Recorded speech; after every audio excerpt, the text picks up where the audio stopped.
Question is that the bill be now read a second time. Mr. Lewis-Ong. Sir, I stand in support of this bill. The library is a common ground where diverse groups of people come together. Be it young children eagerly browsing picture books at the children's corner, or students in the reading room preparing for their exams, or the elderly engrossed in their daily newspaper. The library is an identifiable icon in our cities and in our hearts. At the same time as Singapore progresses to a smart nation, so must our libraries. I commend the efforts by the National Library Board to upgrade our libraries to adopt the technologies of audio visuals while preserving print books.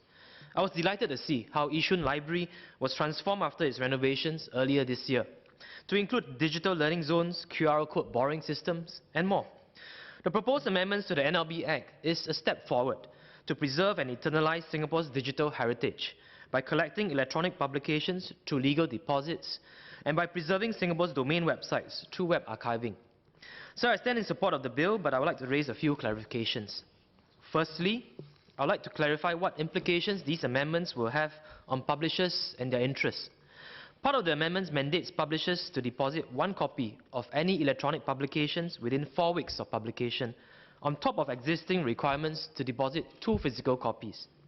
Also under Section 7(2)(f) of the bill, it is stated that NLB is allowed, quote, to make copies of any online material made available on the Singapore website at the time and in the manner the board considers appropriate, unquote.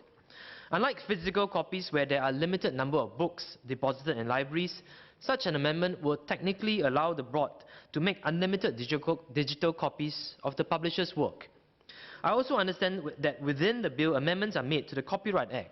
Under Section 113 of the Copyright Act, cinematographic films and sound recordings are now included as online materials that will be collected by NLB.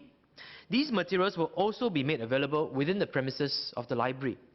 Can the Minister clarify how the interests of publishers will be guaranteed to ensure that their sales of their hard work are not affected by the digital access provided by NLB? Is there a grace period after publication before content will be made available in the libraries? Next, web archiving is a practice observed in other countries such as the British Library, as Minister mentioned, and the National Library of South Korea. Both the British and Korean libraries also have their web archives made available for public access. In the same vein, will all our web archives, without exclusion or exemptions, be made available for public access on NLB's Web Archives Singapore portal or on other platforms? Web contents that is available today may not be easily located or may be even taken off decades later. With a proper database of Singapore-specific websites and contents, it will be easier for academics, researchers and businesses to conduct research on Singapore. Professor Ang Peng Hua from the Wee Kim Wee School also suggested to have indices and abstracts of archives made available for citizens and researchers to have greater access. Will the Ministry consider this? So notwithstanding the above clarifications, I stand in support of the bill.